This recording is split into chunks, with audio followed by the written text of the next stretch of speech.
Hi, friends. Thanks for joining us. Do us a favor. Smash that subscribe button. We've crossed 500, on our way to 1,000. Help us get the word out. Benny, where can they find us on social media? Yeah, get us to 1,000, guys. Come on. You can find us, Ray Benny Sports. We're on Twitter, Facebook, Instagram, TikTok. Also, check us out on Reddit and Discord as well. And leave us a rating on your favorite podcast provider. We hit 500 all being like divas. Yeah. Come on now. Just do some more. I mean, get 1,000. some more. Tell your friends. Tell your friends about it, Yes, share the link. Exactly. Is that how the kids say it now? Share the link? Probably something different than that, but whatever. We got some Blue Bomber talk. We got some CFL talk. Of course, we got some Winnipeg Jets talk brought to you by Fahrenheit Airbrushing. We got a little bit of NHL talk, but let's start off with the Winnipeg Blue Bombers. With the CFL, with the football ops side pretty much settled. You got your GMs, the coaches are settled. What are the two biggest questions facing the Bombers this offseason? Give me one of yours. Basically, I mean, the biggest one is their best player. Will Brady Oliveira be back? Can they work out a deal to bring him back? Or, I mean, does he end up going to the NFL or does he sign with a different team? That would be tough, eh?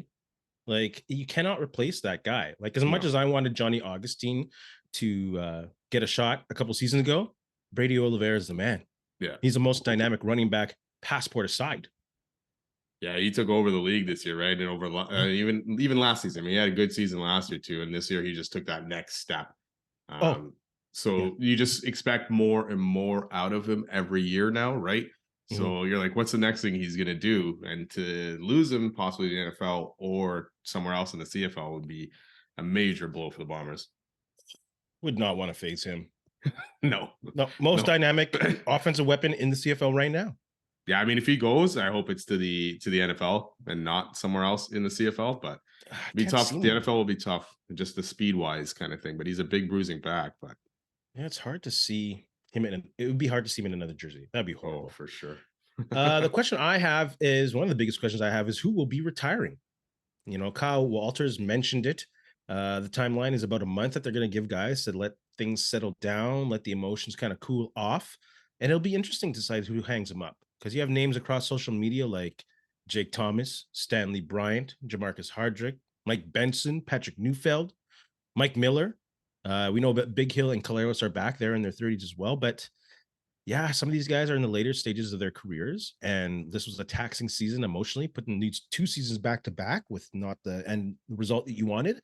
So I understand. Yeah, you need some time to just chill, but that concerns me, obviously, who will be retiring. Yeah, and you got also Jackson Jeffcoat on that list as well. That he's kind of been on the fence for the last couple seasons. Like you say, losing 2 Grey Cups in a row will definitely sting with these guys, and especially the guys that were probably ready to retire if they won last year. They're probably, hey, I'm ready to win after we win this year. Look, I'll do it for sure. And now you're like going, oh my God, I can't step away because we didn't end up winning the last 2, right? So that's still stuck in their head as well. So yeah, it'll be interesting. I guess we'll find out probably in the next couple of weeks, really. Yeah, man. December, mid-December-ish. Yeah. Like, it's heartbreaking as a fan. Like, can you imagine? Like, as a player, I can't imagine. No. What's your other question? And that kind of ties into all this. After those guys make their decisions, will the Bombers end up making the right moves in keeping the right guys and bringing new guys in to be able to contend again in 2024? So there's a lot of questions. A lot of guys are obviously free agents, right? Yeah. You got to keep, I mean, obviously you want to keep the right ones, but are you going to pick the right ones or go with someone else and the other guy shines that you didn't keep? Or you bring in another guy thinking he'll replace a guy that was already here kind of thing, and he goes and shines somewhere else. So some big decisions. And I trust this front office because they've made the right decisions quite a bit over the last how many years. So I trust that they'll do it again. And, we just got to put faith in their decisions. Again, a lot of people question Andrew Harris. Are you keeping, are you making the right move by letting Oliveira take over in Augustine? Because it wasn't really Oliveira at that time. It was both of them, right? So, yeah, so tough decisions. Hopefully they make the right ones. Harris got that chip that year. He did. Son of a gun. But then maybe possibly you end up losing Oliveira to somewhere else, right? Maybe he doesn't stick around if Harris sticks around kind of thing, right? So maybe. Yeah. Another question I have, and I might open up a can of worms, and it's not that I don't believe in him as a player. Clearly, he's MOP caliber every year since he played that first game, which was the last game of the season, and then brought the team to the Grey Cup. Zach Collaros, how are the playoffs big games a concern with him? Because statistically and obviously result wise, it's shown that he is not at his best in these big games. And I don't have the answers to it. I don't know why. I'm obviously just going off the eye test. There are so many other things to consider. But when you're looking at your quarterback as a number one position on the team to lead the team and play prime during your prime games, sometimes it's a little concerning. So I'm wondering if he will, I don't know what needs to be done in the offseason, but if anything has to be done. But yeah, it's a question that can't be answered really, I don't think, by me. No, but it's a valid point because yeah, he has not looked good in the playoffs. And the tail end of these seasons in the Great Cups, especially the last two for sure. I mean, the first one he was fine, second one not bad, but the last two, very questionable, and he's just not making the plays that we expect out of him. Like the stuff Yeah. we see in the regular season when he's just on fire, right? You're watching this going, wow, he can really do this, and then Great Cups comes, and it's like, okay, we need the other guys to step up because he's struggling, and the first one, it helps quite a bit because you got a running game. Unfortunately, they didn't stick to it much in that second half this year. So, yeah, valid question. We'll see. Hopefully, you can figure it out. We're going to keep rolling with quarterback and free agency and looking back at the Bombers' past because in 1993, they kind of had a similar situation with a great quarterback named Matt Dunnigan, and they had a backup. And as Todd, the administrator on CFL Chatter, mentioned, the backup is often the most popular player in Oh, yeah. town. Yes. And Dru Brown is kind of with that. Like, I'm sure almost the majority of all Bomber fans are like, yeah, Caleros is a starter. But there's that always like, if Dru Brown goes and he becomes great, what happens? So I don't know. What are your thoughts on that situation? Is it comparable? How do you see that shaken down? How does it apply to this situation? Yeah, I mean, we're not going to know for at least a few years whatever decision they make this year will be the right one or not. I mean, you could look back at that one back in '93 and not signing Danny Mac and letting him go. I mean, the guy had a great career after that. He would have been a great Bomber quarterback for a long time. We wouldn't have, been rolling through the Chris Vargases, the McDougals, all that stuff for a long time, right? TJ Yeah. Vargas, all that, or TJ Rubley, sorry. But yeah, but now you can look back and go, it was a bad move. But hey, Dunnigan was still coming off some pretty good seasons. Was throwing still close to 4,000 yards. Yes, he was injury kind of prone at the time, but the Bombers had the same type of team back then. It was in win now mode, right? They Yeah. made two great cups. They lost them back then in the 90s. So it's kind of hard to trust a new guy in Danny Mac because you don't know what you're going to get with him yet.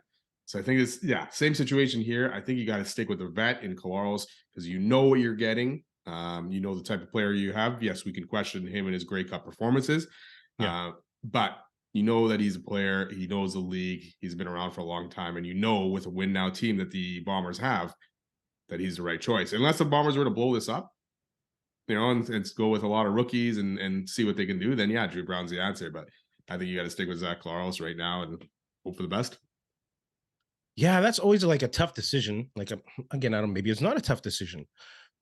It's really eerie because in that Grey Cup in 92, which I'll revisit, that the Bombers lost, Yeah, Dunnigan was pulled because he was yeah, being ineffective in the game. ineffective. Yeah, And Danny McManus got a shot. Obviously, he didn't bring the Bombers back because they lost that Grey Cup. But there was, I think, a little more calling for Danny Mac back in the day. Here, I don't think we like, 9 touchdowns, 0 interception, league record. But I don't know if that's enough because, like someone mentioned on Twitter, when Calgary had enough time to game prep for Dru Brown, he did not look as good as he did when he brought them back against Edmonton 22-0. yeah, exactly. Yeah. And on the other hand, there's folks online who are also saying, yeah, but look at the greatness of Wally Buono. He knew when to say goodbye, Doug Flutie, hello, Jeff Garcia, when they let Doug Flutie go. At the same time, though, Doug Flutie was injured, and that's why Jeff Garcia got the extended amount of play that he did. So it's a really tough decision. Yeah, and you were going to have to pay Doug Flutie a boatload, right, compared to what you were paying Garcia at that time. I mean, Flutie still went on to have a very solid career in Toronto and everything like that, right? So Yeah. I don't think he could have gone wrong there in the end. But yeah, like you say, he made the right choice in going, or not, or a good choice in going to Garcia. But yeah, I just you know what you have in Claros, you still don't know what you have in Brown, and the Bombers, they're head coach, the quarterback's coach, they've all seen Brown. They all know what he can do. And at this Yeah. point, they probably know, hey, is he going to be a bigger star in this league than Claros or not? And that'll help them base their decision. But Claros also signed for 2 more years, right? He signed a 3-year deal, right? So kind of tough to go away from that unless you're looking at trading him away, which, yeah, like you say, a lot of the fan base will probably revolt in that, and especially if it goes wrong, right? They But have go ahead. said, but in 5 years we might be going, I should have moved on, right?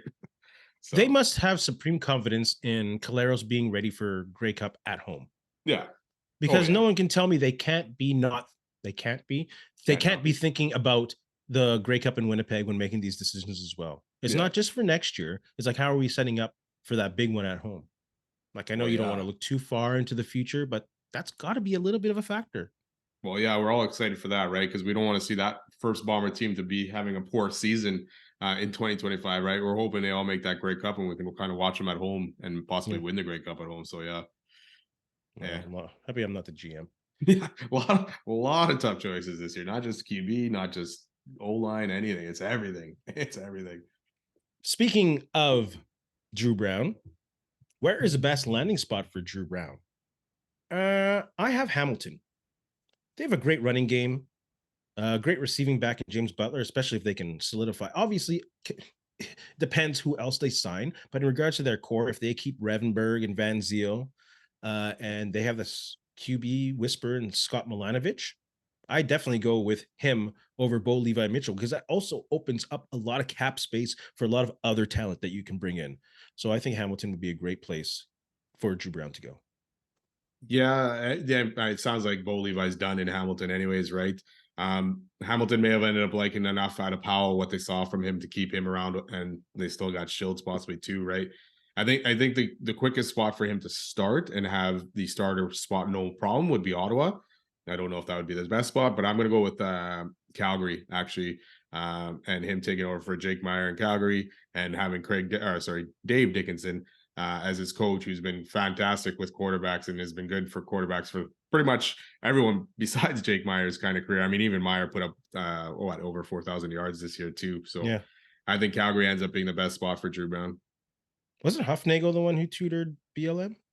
Yeah, I guess he was mainly more there. Dave kind of kept it going, but you still got Huffnagel in there, right? So you still got Calgary's kind of the QB whisperer kind of team. So Not enough to whisper your homeboy right now. now they made a poor choice in Jake Mayer, I guess. Oof, Who knows? my goodness. Thoughts on Corey Mace being hired by the Saskatchewan Roughriders? It's fun to talk to Coach Phil about the Saskatchewan Roughriders and all those happening. So check out that interview just a few days ago. But what are your thoughts on Corey Mace being hired? Yeah, I like it. I mean, it's a good move. It's good to see a young Canadian coach getting a job in the CFL. Also, that they're not going finding some retread and just sticking to that. There are two options: Corey Mace and Buck Pierce. It's like, hey, fantastic. Get some young guys in there. Start to move this league around, and don't stick to the Chris Jones types guys where you're bringing just the same guy in over again. Yeah. Pretty good rise for him, right? I mean, he just started coaching in 2016, and I was D-line coaching in Calgary, and then only 2 years as OC in Toronto. So pretty big rise for him. So I'm excited to see what he can do. I mean, I don't want to see Saskatchewan do well anyways. Just kidding. But yeah, I hope the best for him. Yeah, it's obviously not obviously. There's so many factors in his success, but I think it's a great hire. I love seeing a young Canadian get another opportunity. Uh, it really does depend on who he brings for coordinators. I think he Yeah. does need to bring some experienced guys with him. I don't know if the offensive right now is Kelly Jeffrey. I don't think that would be a bad choice. He had a pretty good offense when Trevor Harris was in there. Like when you look at Mason Fine and Jake Dolegala, um, they're not very consistent. They clearly aren't the next ones. I've already put my vote in for that. But I think you have a competent quarterback. It shows that Kelly Jeffrey has a good offense. So I think it might be a good idea for Corey Mace to stick with Kelly Jeffrey. And for his D coordinator, I don't know, man. I don't want to see Jordan Younger go at all, and I don't think he'll go. But why not bring in what's his name from BC, Benavidez? Yeah. He's a successful defensive coordinator. It's a step up from special teams. Not saying that he's special teams is different, but even O'Shea says, "Oh, I got to leave the building early because I was dealing with special teams." So I don't know. I think having a veteran presence on both sides of the ball would really help him. But I'm cheering for him. Yeah, I agree with you there because you see a lot of these young coaches coming in, and now you're a head coach, and there's a lot more responsibility than you're used to. So having a guy that you can trust, as I know Mace's side of the ball is defense, so maybe having a guy that you could really trust as your OC that's been around for a little bit, knows more of the game, even like a Lapo type of guy. I'm not saying to hire Lapolis, but that experience that he can come in and make sure you don't have to worry about that side of the ball, right? You can worry about defense and you can worry about being a head coach. So Yeah. um, I thought that Mark Mueller was a candidate to Calgary's QB coach, but he decided to stay in Calgary. So that's an interesting choice by him not to become OC there. Yeah. It's very interesting what I saw. I looked at the Saskatchewan coaches staff list, and all the old coaches were there when Mace was hired. And after they took off, what's his name? And then today it's all blank. Yeah. So I don't know if he has like full control over who his staff is. Like, because there were some rumblings about Buck Pierce not going there and Lanovich not going there because they wouldn't give him full control of their staff. Maybe just going off of rumors. So I don't know. Interesting situation. We'll see who he brings on. Yeah, it could be the salary cap again, right? That's kind of keeping some guys around in Saskatchewan that he may not want, but he's going to have to Yeah. accept because hey, you can't fire one if they got a year or sorry, another year on that contract. You're paying someone to not be there afterwards when you really need Yeah. every single dollar spent on guys there. So Yeah, and I don't know if they're going to go for a full roster rehaul. Like if they are going no, for a rehaul, then maybe don't bring in Kelly Jeffrey. But if you're kind of going with the same guys on offense, why not keep Kelly Jeffrey in there? well, yeah, if I don't know. I mean, he had a good season for the most part with those receivers. You had 1,000-yard receivers there, right? Yeah, Yeah. So I mean, you fixed up that old line a little bit. You end up getting Trevor Harris back. You're right in the mix again, and that defense had its moments. absolutely. The one thing about that team was the discipline.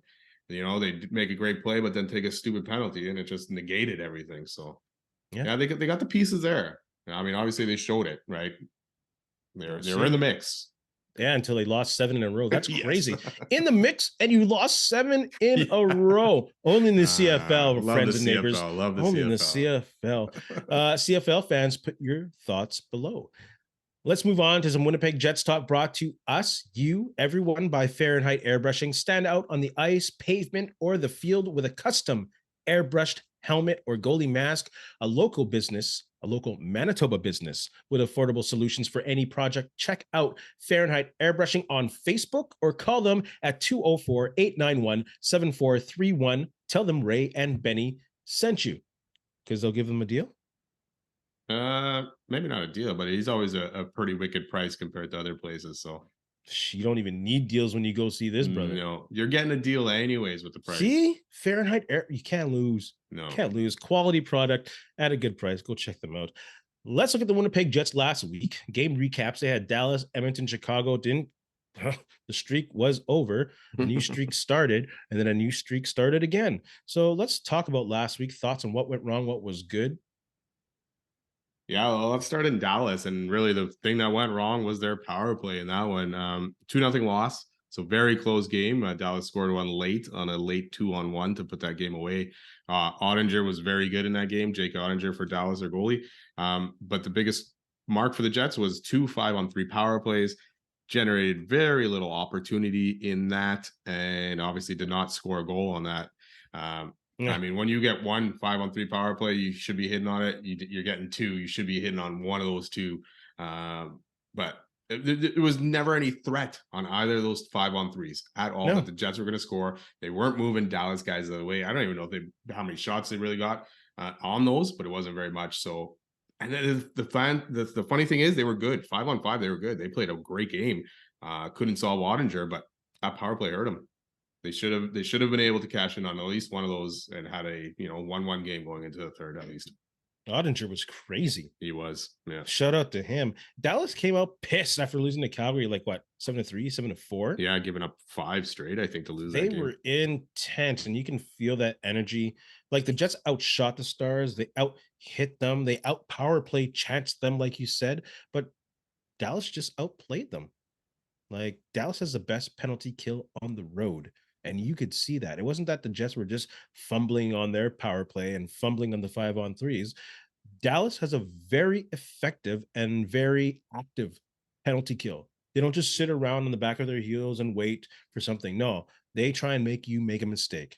So as much as a cliche as it is, Dallas just wanted it more. Yeah, the Jets couldn't get through. They couldn't solve it. Yeah, and 0 for 4 on the power play. And yeah, like you say, they outshot Dallas. So they had their opportunities in that, but yeah, Dallas just played. It was a Dallas type game, right? They Yeah. were like, we gave up 7 against Calgary. We're not doing that again here. And you knew they were only maybe giving up a goal or two in this game, and obviously they got the shutout, but it was a very solid defensive game for the most part by Dallas. This is weird how we started like a week ago with Rick Bowness going into Florida and shutting out Maurice. And then a Yeah, week later, Dallas comes into Winnipeg and shuts out Rick Bowness. in almost the same Just type of way. Yeah, just weird. Yeah. Just weird. And then the Jets got the Oilers team that is just starting to heat up after their major coaching shutout. Just two teams going in different directions. Yeah. Jets got their 3-game winning streak shut down, and the Oilers continued their 4-game winning streak. Yeah. And Hellebuyck was not bad. He was Oh, friggin' good, actually. yeah. But man, I think kind of those lineups mess with the consistency there. Everyone except the third line had some kind of lineup change, and you can see it took them a while to get their footing. Like they were in the game. The Oilers weren't running around with it or running away with it until that friggin' third. But I don't know. Yeah, Those lineup changes maybe affected them a little more. yeah, because you had Ehlers moving up to top line, so that means I follow bound to 2, and then Velarde coming in and playing his first game in 2 months or whatever it is. So Mhm. they did get outplayed in this game. Hellebuyck kept them in this game, made some solid saves. There was a lot of opportunities from right in front of the net that the Jets gave up in this. So defensively, they weren't great. Hellebuyck, besides that first goal, which I'm sure he probably wants back and probably was swearing in his mind about that he should have had. He kept them in this game, and then unfortunately the third, yeah, the wheels came off, and the Jets are just hanging on for dear life. I mean, Yeah. there's 17-8 the shots, right? And that late power play, which ended up going against Velarde for holding McDavid's stick. It was probably a bit of a lazy play there by Velarde, and maybe he was kind of feeling it in his legs first game back. He's a little bit tired, and now McDavid was on for that whole third period, and he was giving her Ugh, left and right. that Those guy stops, those turns, and everything. It's like, oh Jesus, watching him. It's like he's here all of a sudden, and then all of a sudden he's just over here, and makes no you blink, and sense. he's like, well, how did he get over there? So yeah, Edmonton deserved the win. Unfortunately, the Jets couldn't steal even a point out of this thing. That was the Oh, kicker after. and like this is an unpopular opinion because it's mine. I don't think Ehlers should be on that top line. Never mind what happened in the last game. Because in that game, playing against a good top line, he had a horrible giveaway. He had 2 horrible giveaways in one sequence within our own zone. And Yeah, I just have a hard time still buying into Ehlers going one-on-one with top teams' number one lineups. I guess it would be their top left winger on a game-to-game basis. That's the only thing I'm not quite buying into yet. He's a spectacular playmaker, like we'll talk about probably against Chicago. He makes great plays, but I think with minutes wise and efficiency wise, I think that second line is where he goes. And I get it probably will happen as soon as Velarde's ready to go. yeah, I kind of agree. I mean, he gave some good opportunities for Kyle Connor to score in the last couple games. Yeah, And I mean, absolutely. he's set up the winner with Barron last game against Chicago, but I kind of agree with that. And plus, I like the way the second line was playing. Yeah. And I Yes. follow with Scheifele and Connor was fine. Yeah, you're having a couple bad games where you're not scoring, but it's not like they were getting scored on either, right? Yeah. So I would have just waited, let Velarde do his time on the fourth line till he gets into game shape, and then if you had to switch anyone, you go I'll follow in Velarde kind of thing, right? But Absolutely. I would have kept that second line the way it is because it's played well. Or if you're putting Velarde at center on that second line, I don't know what they're going with there, but so yeah, Let's I talk like about. Ehlers Go where ahead. he was as well. I agree. Oh, right. Thank you. Someone agrees with me. That doesn't happen often with And I Winnipeg usually Jets don't. hockey. I usually don't. Yeah, I'm I like, know. yeah, put Ehlers on the first line, but Yeah, I usually throw shit at the tuck and oops. I throw stuff at the wall and whatever. Let's talk about the Chicago game. What are your thoughts on that?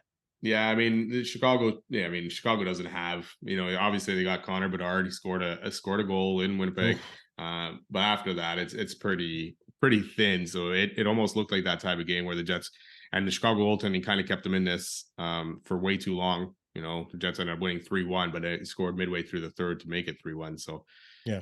Chicago's got a long way to go. Obviously, they lost Taylor Hall too, so you don't have a lot of talent and a lot of scoring power there. But good game for the Jets. They shut it down. Good game for Declan Chisholm, who got his first game of the Yes. season. Looked solid. Again, it's only Chicago, but yeah, it looked pretty good, and it's good to get him in that lineup. Yeah, we'll see how he plays against two tough teams next week, Yeah, starting we'll see if he tomorrow with gets it. Yeah, Carolina and Colorado. yeah, But yeah, they played obviously much better against a weaker team. yeah. Bedard was definitely worth the price of admission. Oh, Over for sure. 14,000 breaking that attendance, which is great. And he didn't disappoint. Even Coach Bonus was like, yo, this kid. Hellebuyck went 20 for 21, Yeah. 952, keeping that strong. But Soderstrom looked pretty good too Yeah. in the Chicago net. I He had to kept look them up in the who the heck it game. was. I was like, who is Yeah. this guy?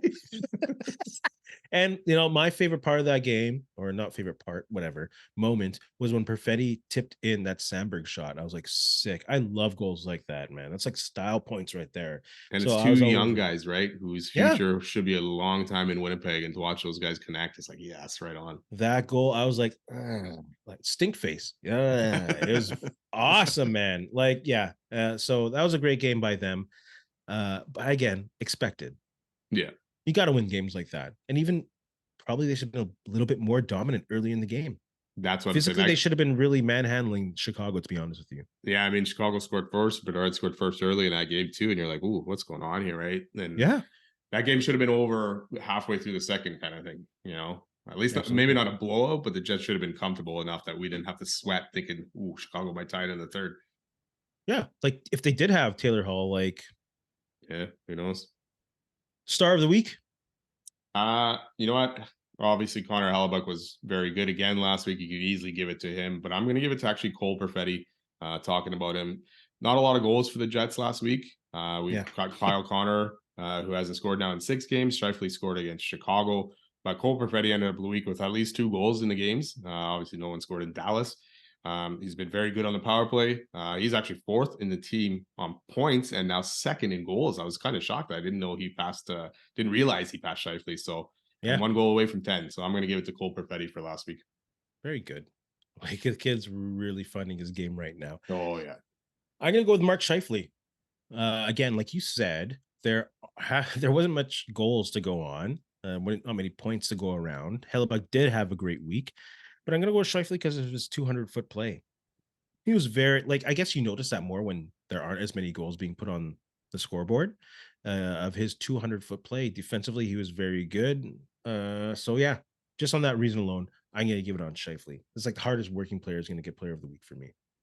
yeah. He keeps being an example. He's kind of taken Perfetti under his wing as well, right? Yeah, Yeah, good article on that by Murat Ats.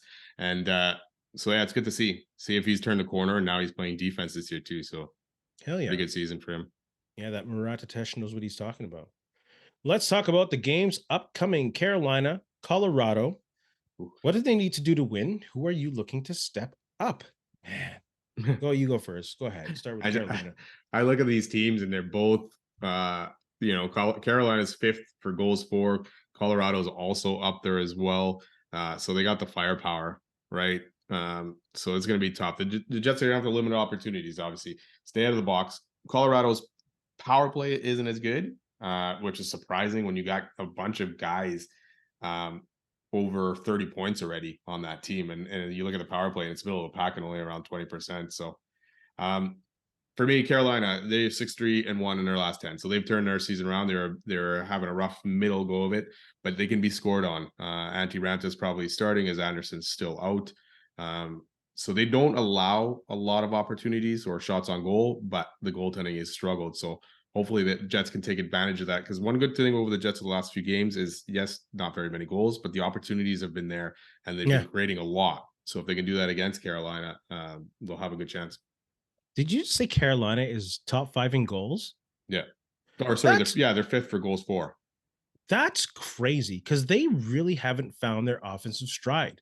They haven't been up there in regards to high danger chances. Like a lot of people are saying that their offensive style right now is kind of handcuffing the offensive skill that they have, and they're second in the Metro. So that's crazy that you say that. Well, Uh, I'm gonna just double check Carolina, right now. no, but But it's yeah. true. It's true. Yes, it They is. aren't Yes. scoring Yeah. at the rate that they should be. Carolina, the Jets have to keep them out of Hellebuck's face. They can't let them get any offensive momentum going because they are getting a lot of shots on net. They're just not Yeah. converting. So they got to play a physical game with Carolina. Yeah, They do. and Carolina's number one in shots per game. Yeah, So yeah, they got to beat their ass. and You know they've what? given up the lowest. But like I said, their goaltending is not good. So Ugh. and they have a solid balance lineup, almost like the Jets. You don't have a like Colorado has a few guys over 30 points. Carolina doesn't have anyone who's run away with it. They're all in the same range of Yeah. points and goals, so they can score anywhere in that lineup. Colorado, another damn good team. Cale Makar, like, come on. He's Yeah. putting like these offensive numbers up. He's leading his team in scoring. He's fourth in the league in scoring. Dude's playing over 20 minutes, and no one talks about Devin Tays' partner. Like, the only thing we can compare it to in Winnipeg was when Enstrom was with Bufflin. Buff. Not in regards to points scored, but Yeah. in regards to letting Buff just roam the ice Yeah. and letting him be a presence physically and sometimes offensively. So, man, don't forget about Devin Taves either, because he's having a great year. Colorado, I don't know what they got to do to beat them. Honestly, I don't know. Yeah. Like, you can say they got to convert on their power play. Yeah, okay, I guess so. What else? They got to cycle the puck well in Colorado's zone. Sure, they just got to have a perfect game to beat a team like Colorado. Yeah, I think both of these games are going to be almost like that. Colorado again, they can score, so you got to keep them. You can't give them the same opportunities you end up giving Edmonton in that game. Right in front of No. Hellebuyck, or just where the center of the faceoff dots or whatever. Keep them the outside if you possibly can. Yeah. This is also on the road, so the start of a 4-game road trip for the Jets there. First game with Colorado. The one thing again, Gregorov probably didn't say that right. Gregorov, goaltender, has not played very well. He's under 900 save percentage. So again, maybe you can take advantage there. The Jets have the firepower to do it, and Yeah. maybe get Kyle Connor rolling again here, and you can score a bunch of goals and possibly get into a bit of a shootout if you have to. But yeah, it'll be a tough game in Colorado, and Colorado, yeah, obviously can score very good as well. The power play is not great, like I said. Penalty kill is very good, so this will be the first meeting, and then they play again just over a week later in Winnipeg after. So 2 big games for the Jets. Off the top of your head, who needs to step up in these 2 games for the Jets to have a chance? Can I take Hellebuyck? I'm going to take Hellebuyck off the table. Yeah, I'm going to go with Kyle Connor, just because he hasn't scored in 6 games. And he's gotten the opportunity. He's a bit snake bit, and once you get that recognized as, hey, you're the top in goal scorer, hey, you got a chance to win the Rocket Richard Trophy. Obviously, more pressure gets on his shoulders, so I don't know, that's kind of weighing him down. But we need him, and the Jets need him to get back on track, and pop a couple of goals in these next 2 games. I'm going to go with Josh Morrissey. I think both defensively and offensively, he has to be on point for the Jets to have any kind of chance. Of course, like I said, Hellebuyck, yeah, off the table. But I think for him to play solid defensively and offensively to start that rush, if he has really good games, I think the Jets have a really good chance to beat both of these teams. He's been very good so far this year. Again, I like his play. I like watching him play. He's just in the mix. Yes. He's in there offensively. He's back there defensively. He's taking hits. He's smaller guy, but he doesn't back down. So fun to watch. I agree. Thoughts on fans calling for Arneal over Bonus? Do you want to go first, or should I go first on this? Go ahead. Like, shut up. Shut. That's it. That is it. That's my rant. Shut up. Yeah. People need to chill and relax. I mean, it's a small sample size. Plus, I mean, the schedule wasn't the hardest for Arneal either. Plus, what do you think he's running? He's running Bonus's system. He's doing what Bonus pretty much wants him to do and following the same script. Yes, he may put someone out on the ice differently or give someone 30 seconds more in one game. Again, with the Perfetti stuff, he's playing less than a Bonus. No, he's not. He was out of range where, like you had said, you had looked it up, 14 to 17 minutes. And that's where he was, and then he was in a bunch of games where Arneal only playing 14 minutes. So chill out. Let's see what happens. Let the season play out. I'm sure Arneal is probably in line to take over for Bonus at some point, because that's what they probably want. But let's relax on this and let Bonus get his bearings back behind the bench. It's crazy. But hey, it's Winnipeg. We always like the backup, right? We always like the backup quarterback, Pat Barnes, all that kind of stuff. We're always looking behind for. You like that name? Give me a break, dude. If he didn't go to the Cleveland Browns, he might have had a future in the CFL. He messed himself up. He went to Cleveland Browns, didn't he? I think so, yeah. We were Yeah, he so got shot, excited for that guy. and they And then when he left. played, it was like, but he wasn't even good actually when he played. So Clown show. A little bit of NFL talk after the thought. After thoughts on Corey Perry incident. you Uh, said, hold on, you said NFL talk, just NHL talk, right? NHL Corey Perry incident. Whatever, people understand. Yeah. Nice Don't- gesture from Chipman to reach out to Bedard about the annoying questioning from Winnipeg media. Have some class and shut up. Like yeah. the Corey incident was taken care of. It has nothing to do with Bedard and his family, and you're still trying to play this narrative. Like, give me a break. And there are people online saying, well, Chicago should say what happened. Shut up. That doesn't give anyone an excuse to spread false rumors about this young man and his family. How embarrassing for that experienced journalist to try and bring up that garbage like he was on Twitter. Ugh, losers. Did we ever find out who that was or no? No one ever I'm not named saying him, their right? name. I'm not saying Yeah. their name. Yeah, I mean, Perry's he's released a statement, right? He's working with experts in mental health and substance abuse to discuss his struggles with alcohol. So it's like at that point, okay, that's enough information. Move on from it. And yeah, the guy asking questions to Bedard, it's like this is ridiculous. You know, the rumors went crazy and people were whatever all over the internet, and there was a lot of people that saying, "Hey," like especially TSN reporter guys were like, "This is not true. Stop with the rumors. It's bad. It's a Yeah. bad look, obviously, for anyone spreading these things." So yeah, for this guy to ask when it's kind of been settled already at that point, what's going on? Plus, Bedard's he's 18. You know, you want these rumors for this guy. This guy is coming to Winnipeg to play his first game, and this is the type of question you play or Yep. ask him. You had so many questions you could ask the guy. So yeah, terrible. Hopefully Perry gets the help that he needs, and people just move on from it. That journalist. What Yeah, an idiot. Are you new to the game? Like, what are you doing? Making Winnipeg look bad. yeah, Sad sack clown. Winnipeg Sports. Sea Bears signed Mike Taylor, HCGM, head coach GM, to a year-round contract extension. 2-year contract extension, year-round contract. Thoughts on that? I didn't realize that was a rarity in the CEBL that these guys aren't hired full time year round. Yeah. That was interesting. But great move. Great season last year for them in their first season.